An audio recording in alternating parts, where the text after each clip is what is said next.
இன்று தண்ணீர் திறந்துவிடவும் மருதூர் மேலக்காலில் தேங்கியிருந்த அமலை செடிகள் அனைத்தும் இழுத்துச் செல்லப்படுகின்றன. மேல 3 சட்டரை 4 சட்டரை மேல தூக்கின பிறகு ஓரளவுக்கு தூக்கின உடனே இதில் உள்ள அமலை செடியெல்லாம் இழுத்து செல்லப்படுகின்றன. இது வழியில எங்கேயும் தேங்கி இருந்தாலும் அதையும் அப்புறப்படுத்தினா எங்கேயும் தங்கு தடையின்றி தண்ணி நமக்கு வரும்.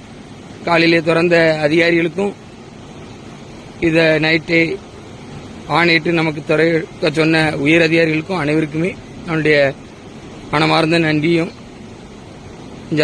தெரிவித்துக் கொள்கிறோம். நன்றி, வணக்கம்.